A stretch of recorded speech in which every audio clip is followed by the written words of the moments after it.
Bienvenidos a mi ponencia sobre la epidemia química. El título de mi ponencia se basa en el título que tiene esta obra que publiqué hace algún tiempo sobre la crisis de salud provocada por la contaminación química cotidiana. Posteriormente, pues he sacado otras publicaciones, libros e informes sobre el mismo asunto, ¿no? Lo primero que hay que tener en cuenta cuando hablamos de este tema es que el hombre no es un ente aislado, aunque muchas personas parezcan pensar que el hombre está al margen de la naturaleza, no es así. De hecho, la propia palabra hombre procede de humus, que es tierra fértil. E incluso en la Biblia, el primer hombre, Adán significa tierra. Es decir, que no es sólo como aquella famosa serie de televisión de Félix Rodríguez de la Fuente, de El hombre y la tierra, que el hombre tenga más o menos una relación con lo que le rodea, sino que en realidad es que somos uno con lo que nos rodea. Somos uno con la tierra, somos uno con los ecosistemas circundantes, con el entorno en el que nos desenvolvemos.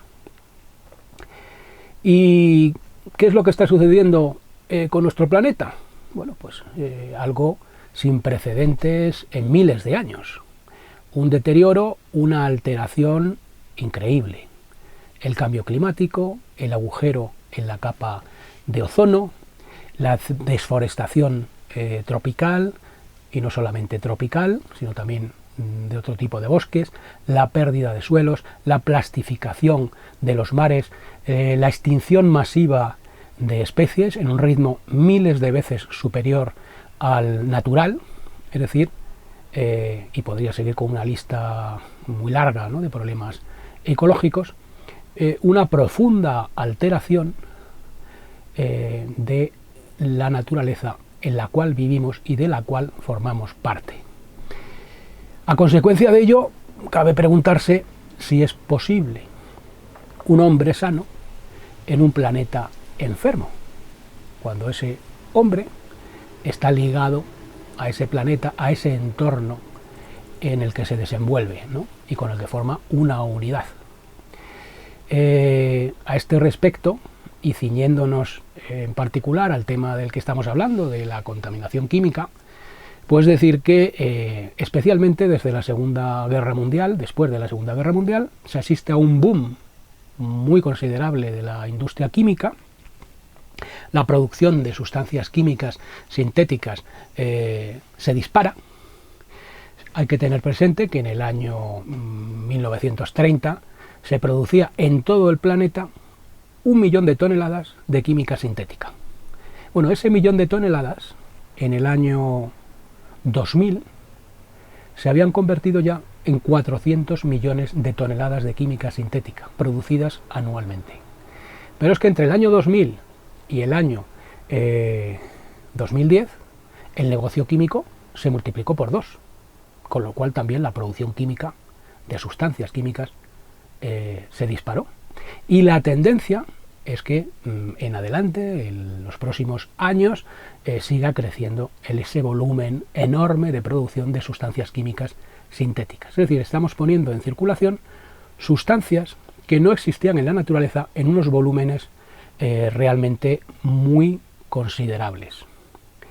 Y no solamente el volumen de toneladas, sino también la enorme cantidad de sustancias diferentes que estamos poniendo en circulación.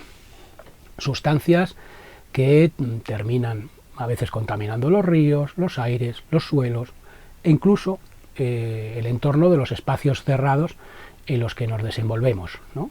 No quiere decir que todas las sustancias químicas, por supuesto, que se han producido, sintéticas, sean tóxicas necesariamente, pero sí se sabe que un porcentaje considerable de ellas sí que lo son o pueden serlo. Y eso pues ha generado problemas. ¿Qué cantidad de sustancias químicas sintéticas hay en circulación?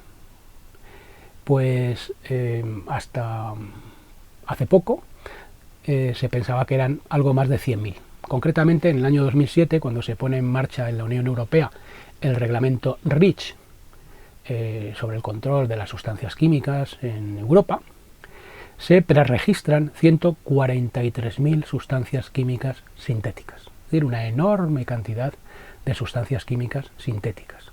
Por otro lado, no quiere decir que solo las sustancias químicas sintéticas puedan ser un problema, una parte de ellas, sino tenemos también sustancias químicas naturales, como es el caso de metales pesados, como el mercurio o el cadmio, etcétera, que sin embargo la actividad industrial ha hecho que estén en unos niveles de presencia en nuestro entorno no naturales, es decir, son sustancias naturales que por la actividad industrial están en unos niveles más altos en nuestro entorno del que sería aconsejable en muchas ocasiones, ¿no? Pero, como decía, son más de 100.000 sustancias químicas las que se pensaba que estaban en circulación, pero estimaciones científicas recientes nos dicen que se estaba subestimando ese número de sustancias químicas sintéticas que se pensaba que había en circulación en el planeta, que realmente no son más de 100.000, sino que son más de 350.000 sustancias químicas sintéticas las que hay en circulación en el planeta. Es decir, pues una enorme cantidad de sustancias químicas sintéticas que no había en la naturaleza y que el hombre ha hecho entrar en escena. Y es una cosa bastante evidente. A lo largo de millones de años ha habido una química, que es la química natural, que ha regido el funcionamiento de los organismos vivos. Lo podemos llamar la química de la biosfera. Y junto a esa química hemos introducido otra química, que podríamos llamarla la química de la tecnosfera, la química que hace funcionar máquinas o que sirve para los plásticos o para productos de limpieza sintéticos, pesticidas, etc. La química que hemos producido, la química artificial, que hemos generado en unas cantidades inmensas, ingentes, de cientos de millones de toneladas anuales, y que seguimos generándola en esas proporciones y además en números de cientos de miles de sustancias químicas diferentes. Bueno, era de prever que se pudiera producir un contacto, un choque entre esas dos químicas, ¿no? La química de la biosfera, la química de la vida y la química artificial que hemos introducido.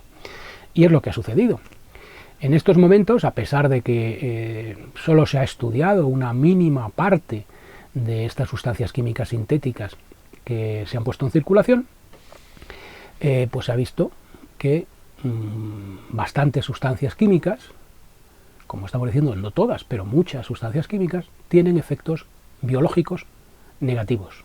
Esto es algo que empezó a verse, por ejemplo, si hablamos de sustancias capaces de alterar el equilibrio hormonal, que en estos momentos es algo que preocupa mucho a los científicos, es algo que empezó a verse por parte de zoólogos y de naturalistas, que empezaron a ver en el campo, en los bosques, en las marismas, en la naturaleza, cosas que hasta ese momento no se habían visto, cosas que realmente llamaban la atención, ¿no? Se empezaron a ver cosas realmente sorprendentes, ¿no? Por ejemplo, empezaron a ver que en los ríos del Reino Unido, en los ríos británicos, pues había un porcentaje, un 30% de peces que eran poco varoniles, e incluso algunos que eran hermafroditas.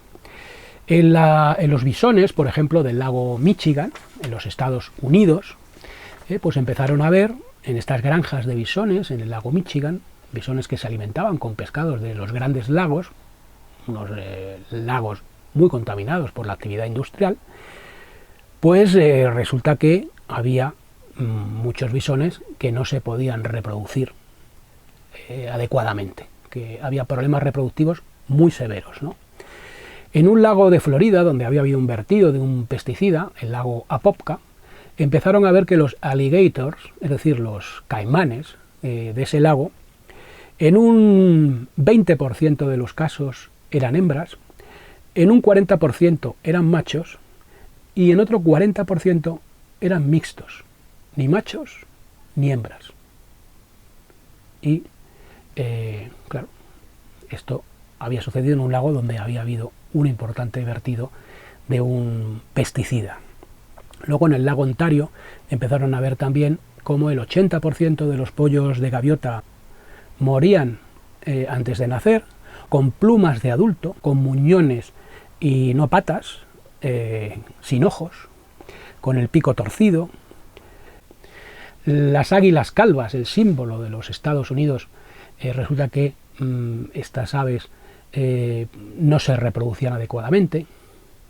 Se vio también, por ejemplo, cómo caían las poblaciones de halcones peregrinos de los Estados Unidos, Falco peregrinus anatum, a consecuencia de la exposición al DDT. Los cascarones de los huevos no se formaban bien y se aplastaban cuando se posaba la madre para incubarlos.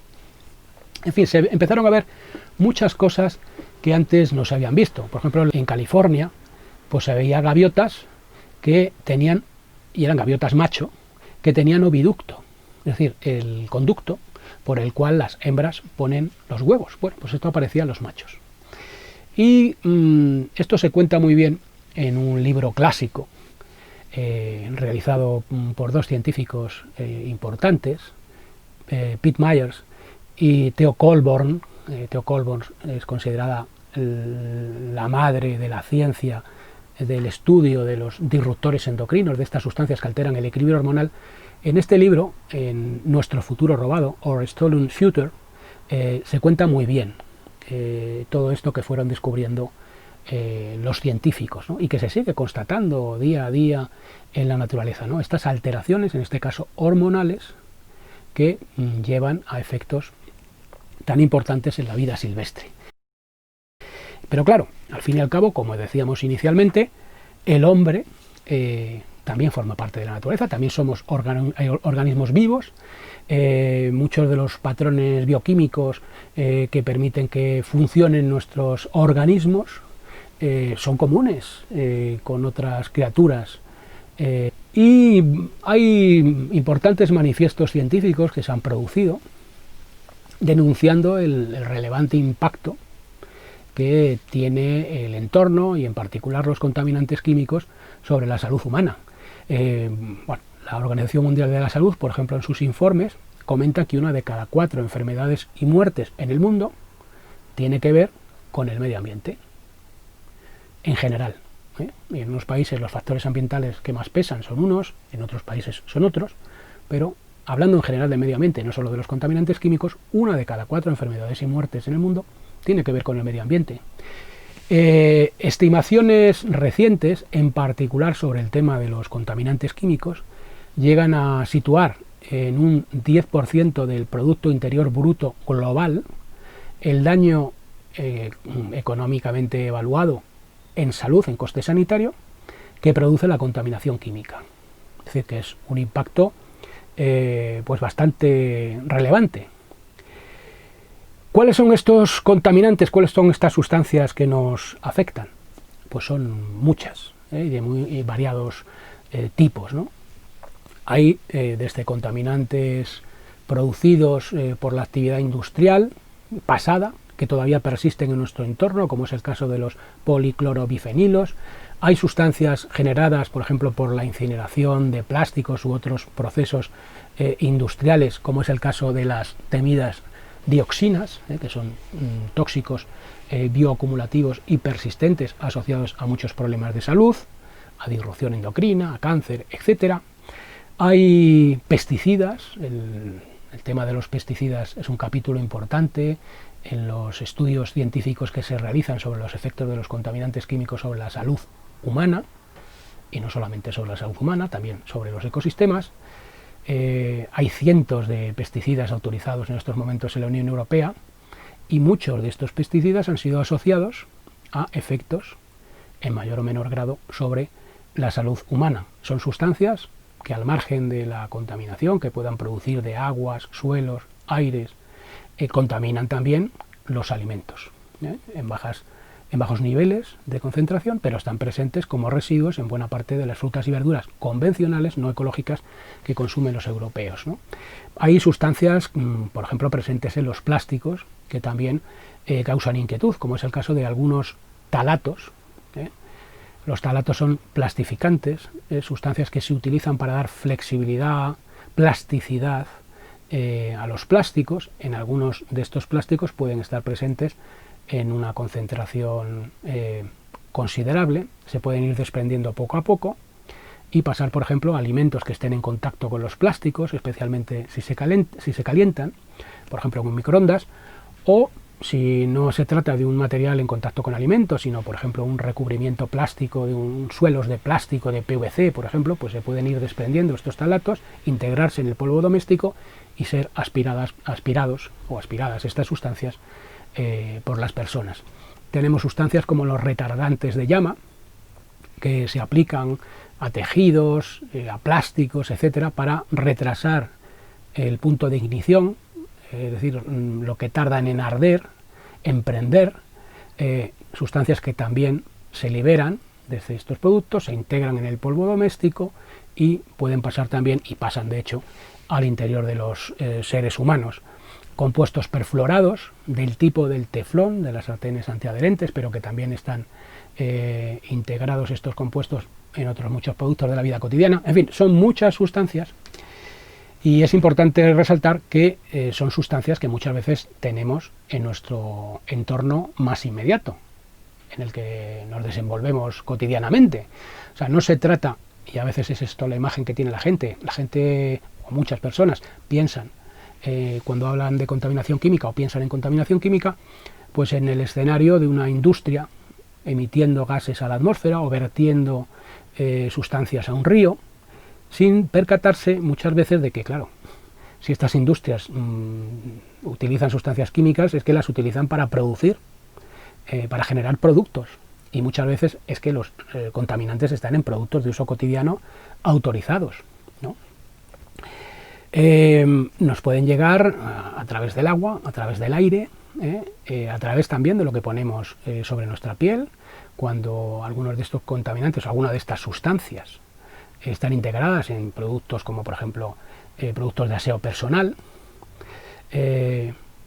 también en productos de limpieza, pinturas, conservantes de la madera, como hemos comentado también en los plásticos. Es decir, son múltiples las vías por las que estos contaminantes químicos pueden llegar a nuestro organismo, y de hecho llegan, como constatan muchos estudios científicos que han detectado infinidad de estas sustancias en la población general, en el organismo de la población general, ¿no?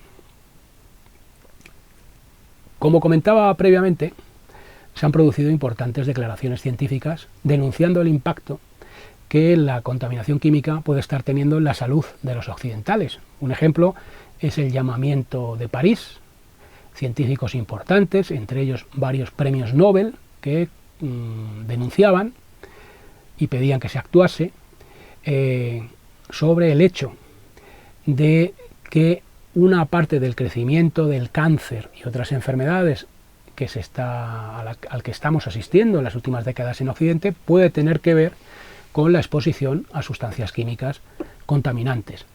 En el mismo sentido, y en relación al cáncer, por ejemplo, el panel presidencial del cáncer de los Estados Unidos, en 2010, el panel presidencial del cáncer son los expertos que asesoran al gobierno de los Estados Unidos, en aquel momento era Obama el presidente, sobre las cuestiones del cáncer. Bueno, pues hablaban de cómo la subestimación del papel de los contaminantes químicos en el incremento del cáncer estaba contribuyendo a que se agravara la situación, a que siguiera progresando el crecimiento de incidencia del cáncer. Sin embargo, lamentablemente no es que se haya hecho demasiado caso, ¿no? Por ejemplo, sobre el tema de los contaminantes alteradores hormonales, que es un tema que preocupa y mucho, ha habido declaraciones también muy relevantes. Por ejemplo, la declaración de Praga, la declaración de Berlaymont, las declaraciones e informes de la Endocrine Society, que es la entidad mundial de referencia en el ámbito de las enfermedades hormonales y que ha llamado la atención sobre la gravedad que está teniendo a nivel sanitario la exposición a sustancias alteradoras hormonales. El Collegium Ramazzini de Bolonia, una institución científica muy relevante. En España, la Sociedad Española de Salud Pública y Administración Sanitaria, SESPAS, también ha dirigido escritos al gobierno español y a las autoridades europeas para que se actúe en el tema de los contaminantes que alteran el equilibrio hormonal. Sin embargo, a pesar de toda esta voz de la ciencia, las autoridades no actúan. Lamentablemente hay una triste tónica en este asunto, y es que prácticamente no hay prevención. Esto es algo que, por ejemplo, le escuchaba yo bastante a María Neira, ¿no?, la responsable de Salud y Medio Ambiente de la Organización Mundial de la Salud, que decía eso, que es que no se invierte en prevención. Casi todo el dinero que se destina a sanidad, casi toda la inversión sanitaria va a diagnosticar y a tratar enfermedades, pero no a prevenirlas. Incluso muchas veces se llama prevención a lo que no es prevención primaria, sino a lo mejor prevención secundaria. Por ejemplo, la detección precoz del cáncer de mama. Bueno, si se detecta, es que antes no se ha prevenido, porque si no, no se detectaría, ¿no? O sea, a lo que es prevención primaria, es decir, por ejemplo, en este caso de los contaminantes químicos, evitar que las personas se expongan a los contaminantes para que así se reduzca el riesgo de desarrollar una enfermedad, pues prácticamente no se ha hecho nada, ¿no? Y es lamentable porque estamos viendo cómo crece la incidencia de una serie de problemas de salud que la ciencia ha asociado a la exposición a contaminantes químicos. Por ejemplo, los informes que realizó la Organización Mundial de la Salud sobre contaminantes disruptores endocrinos nos mostraban cómo la exposición a estos contaminantes químicos, que es una exposición cotidiana, prácticamente universal, estaba asociada, por ejemplo, a mala calidad del semen, a malformaciones genitales, a problemas en el embarazo, como por ejemplo partos prematuros, bajo peso al nacer, etc., a problemas neurocomportamentales, cánceres hormonodependientes, como por ejemplo es el caso del cáncer de mama, el cáncer de testículos, el cáncer de próstata, adelanto de la pubertad en las niñas, obesidad, diabetes, es decir, bueno, efectos de salud importantes que la propia Organización Mundial de la Salud, haciéndose eco de lo que es un clamor de la comunidad científica que ha realizado decenas de miles de investigaciones acerca de los efectos de estas sustancias, pues, como digo, la Organización Mundial de la Salud se hace eco de ello y hace un llamamiento sin que, lamentablemente, hasta ahora se haya hecho demasiado caso, ¿no?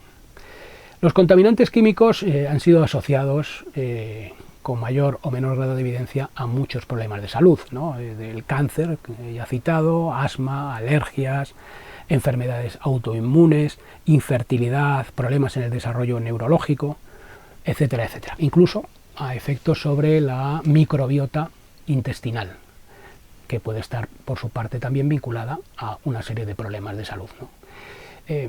La evidencia científica es enorme. Sin embargo, no está siendo debidamente tenida en cuenta.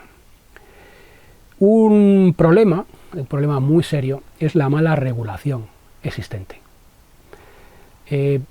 Muchas personas pueden pensar que todo está perfectamente controlado. Cuando se nos dice, por ejemplo, que no hay ningún problema con que haya residuos de pesticidas en una buena parte de las frutas y verduras convencionales que consumimos o que consumen aquellas personas que no consumen productos ecológicos, cuando se nos dice que es totalmente seguro exponerse a estas sustancias, hay que decir, sin embargo, que probablemente, a pesar del aplomo con el que algunas autoridades afirman que es seguro que nos expongamos a estas sustancias, hay que decir que la verdad es que no está tan claro. Hay graves defectos en los sistemas de evaluación del riesgo que oficialmente se llevan a cabo. Un ejemplo nítido de ello, y no es el único, es el efecto cóctel, del que hablan los científicos. ¿Qué es el efecto cóctel? Bueno, pues es el efecto que tiene un grupo de sustancias combinadamente. Sin embargo, la toxicología oficial no estudia el efecto cóctel. Estudia únicamente el efecto que puede tener un contaminante aislado. Es decir, como si por ejemplo al comer una fresa, una pera, una manzana o un melocotón, en esa manzana, en esa fresa, en esa pera, en ese melocotón, solo hubiera un pesticida. Pongamos que el dimetoato o el clorpirifos o cualquier otro, ¿no? Solo uno. Pero lo que nos dicen los propios informes de la Autoridad Europea de Seguridad Alimentaria sobre la presencia de residuos de pesticidas en los alimentos es que hay un alto porcentaje de las frutas y verduras que no tienen un único residuo de pesticidas, sino que en una misma fresa o en una misma pera o en un solo melocotón puede haber 5 o 10 pesticidas a la vez. Y lo que sabe la comunidad científica, y por otro lado es algo de cajón, es que no es lo mismo el efecto de un solo contaminante aislado y sin exponerse a otro que exponerse a 4 o 5 a la vez, que es el hecho real que sucede. Bueno, pues esta exposición, que es la que se da a grupos, a conjuntos, a una combinación de contaminantes simultáneamente, no se estudia en la toxicología oficial. Y sin embargo es a lo que nos exponemos. Se estudia una situación irreal, que es que solamente nos expusiéramos a contaminantes aislados. Pero no se estudia la situación real, que es que nos exponemos a mezclas de contaminantes. Consiguientemente, cuando nos dicen que es seguro que nos expongamos a este pesticida o a este otro, se da una apariencia de seguridad, al margen de los sistemas por los cuales se habrá considerado que incluso de manera aislada es seguro o no ese pesticida, se da una apariencia de seguridad, pero es solamente eso, es una apariencia. O sea, realmente no hay una certeza de que esa exposición a pesticidas que cotidianamente se da sea segura. A lo mejor no podemos afirmar que es que se vaya a producir necesariamente un efecto, pero lo que desde luego tampoco se puede afirmar es que no se vaya a producir, porque no se ha estudiado el efecto cóctel. Y el del efecto cóctel es solamente uno de los muchos fallos que tienen los sistemas de evaluación del riesgo. En los propios informes de la Organización Mundial de la Salud, que hablaban sobre el tema de los disruptores hormonales, de las sustancias alteradoras hormonales, se comentaba que los sistemas de evaluación del riesgo oficiales no estaban diseñados para evaluar el riesgo de estas sustancias alteradoras hormonales. Entonces, teniendo en cuenta que los disruptores hormonales son precisamente uno de los grupos de sustancias que más preocupan, hasta ahora identificadas más de 1000 sustancias con este tipo de efectos, pues llama la atención de que los sistemas de evaluación del riesgo oficiales no están diseñados para evaluar en concreto el riesgo de estas sustancias de manera adecuada, según la propia Organización Mundial de la Salud. Otro aspecto muy claro, se nos dice, por ejemplo, que hay niveles seguros de exposición. Por ejemplo, de exposición a pesticidas se establecen unos niveles que se llaman límites máximos de residuo. Y se nos dice que no hay problema para la salud si no se supera el límite máximo. Bueno, ya hemos dicho antes lo del efecto cóctel, pero bueno, dejando al margen lo del efecto cóctel, resulta que lo que nos dice la comunidad científica, por ejemplo en España, SESPAS, y a nivel global, la Endocrine Society, la autoridad científica mundial en el tema de este tipo de problemas de salud, es que para las sustancias alteradoras hormonales no se puede fijar un umbral seguro al 100% por baja que sea la concentración.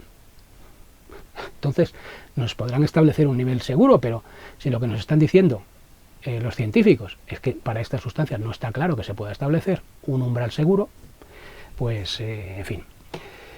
Otro aspecto relevante son los conflictos de interés existentes en agencias reguladoras, como la propia Autoridad Europea de Seguridad Alimentaria, denunciados por el Tribunal Europeo de Auditores, por ejemplo, etcétera, etcétera, etcétera. O el hecho de que buena parte de las evaluaciones de riesgo que se hacen de las sustancias químicas se basen en informes de la propia industria interesada en comercializar esa sustancia. Es decir, informes de la propia industria, que son tenidos más en cuenta que los informes de la ciencia académica, de la ciencia de verdad, de los científicos que en centros de investigación de Suiza o de Harvard o de cualquiera de los centros de investigación de prestigio del planeta realicen una investigación objetiva e independiente sobre los efectos posibles de una sustancia. Bueno, estos estudios de la comunidad científica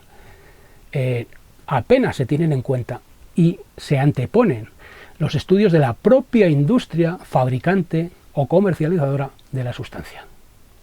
Estudios que además con mucha frecuencia son secretos, lo cual viola los criterios científicos más básicos que llevan a que, claro, cuando un equipo de investigación científica realiza un hallazgo sobre el efecto de una sustancia, eso se publica en una revista científica, donde puede ser revisado ese estudio por miles de investigadores de todo el planeta, ver si el estudio se ha hecho bien, si se ha hecho mal, en los materiales, los métodos, etcétera, y de esa manera se determina que es un estudio serio, se confirman o no los hallazgos. Bueno, pues esto con los estudios de la industria secretos no se puede hacer porque son secretos. ¿Cómo puede ser que algo como la salud pública, en el tema de los contaminantes químicos, permita, en la defensa de la salud pública, permita que se tengan en cuenta estudios secretos para algo que afecta a la salud pública? Es que realmente, bueno, pues este tipo de situaciones suceden. Sería muy largo, muy prolijo hablar de todos los factores que hacen que realmente se vea claro que los sistemas oficiales de evaluación del riesgo están subestimando el impacto que pueden tener los contaminantes químicos en la salud, ¿no? En cualquier caso, y por no solamente denunciar lo que está mal y lo que habría que mejorar, decir que hay alternativas, ¿no? Hay alternativas para reducir nuestra exposición a contaminantes químicos, ¿no? Y a veces son alternativas muy sencillas. Por ejemplo, en el tema de la alimentación, por ejemplo, la alimentación es la principal vía de exposición a sustancias tóxicas como son los residuos de pesticidas. Algo tan sencillo como optar por una alimentación ecológica, porque en la producción ecológica no se utilizan estos pesticidas sintéticos, con lo cual no se contaminan, como sucede con la producción convencional con estos pesticidas. Pues bueno, pasar de un consumo convencional a un consumo ecológico, hay estudios que lo muestran, hace que caigan espectacularmente los niveles de residuos de pesticidas y de sus metabolitos, o sea que estos niveles caen espectacularmente con un consumo ecológico. Bueno, pues pasar a un consumo ecológico reduce esa exposición a, por ejemplo, pesticidas, ¿no? Productos de aseo y de higiene personal, bueno, y cosmética, bueno, pues es otra vía posible de exposición a sustancias químicas tóxicas, según nos dicen muchos estudios científicos que se han realizado. Bueno, pues optando por productos que no contengan, productos más ecológicos, que no contengan una serie de sustancias sintéticas derivadas del petróleo, se está reduciendo también esa entrada, ese ingreso de esos contaminantes en nuestro organismo. En el tema, por ejemplo, del pescado, se sabe que algunas especies de pescado tienen mayor presencia de mercurio y otros contaminantes. Bueno, pues reduciendo algo, y en algunos casos evitando, como incluso ha llegado a aconsejar el Ministerio de Sanidad, eliminando el consumo, sobre todo en embarazadas, niños pequeños, de esos pescados en concreto, o en otros casos reduciéndolo, pues se puede reducir esa exposición a esos metales pesados. Cosas tan fundamentales como no calentar en un microondas alimentos dentro de un envase de plástico. ¿Por qué? Porque con el calor se incrementa el movimiento molecular y esto hace que se puedan desprender más una serie de sustancias contaminantes, como son, por ejemplo, los talatos u otras sustancias, y pasar al alimento, sobre todo si son alimentos grasos, ¿no? Bueno, pues no calentar en un microondas con plásticos, ¿no? Pues preferir pues a lo mejor un recipiente de acero inoxidable, etcétera. El tema del agua, ¿no? En algunas zonas puede haber trazas de una serie de contaminantes en el agua. Pues hay filtros que de carbono activado, ósmosis inversa, que pueden eliminar una parte de estos contaminantes presentes en el agua. El polvo doméstico, que puede ser también fuente de exposición a una serie de sustancias que se pueden haber ido desprendiendo desde tejidos, desde plásticos, etcétera, productos de limpieza del hogar. Bueno, pues una correcta eliminación del polvo doméstico con un aspirador, con un paño húmedo, para evitar que se inhale este polvo doméstico, pues puede hacer que ingrese a nuestro organismo a través de la respiración menor cantidad de contaminantes, como también el no usar en el hogar una serie de elementos que puedan hacer que esos contaminantes estén presentes. Muy importante, ventilar el hogar. La ventilación reduce la concentración de una serie de compuestos, por ejemplo de compuestos orgánicos volátiles que pueden ser perjudiciales en espacios cerrados. Evitar también algunos productos que a lo mejor pues no es necesario emplear y que, según dicen informes que se han realizado, pueden contener sustancias perjudiciales, por ejemplo, algunos ambientadores. Es decir, son muchas las cosas que se pueden hacer en positivo para reducir nuestra carga tóxica. Y lo que nos muestra la evidencia científica es que hay una enorme cantidad de estudios científicos que asocian la exposición a estas sustancias con problemas de salud. Y que, claro, reduciendo la exposición a estos contaminantes, estaremos, en mayor o menor grado, reduciendo también las probabilidades de desarrollar una serie de problemas. Es muy importante que incorporemos una idea, la de la higiene química. Mucha gente tiene incorporada la idea de la higiene en general, por ejemplo, con el tema de los microorganismos.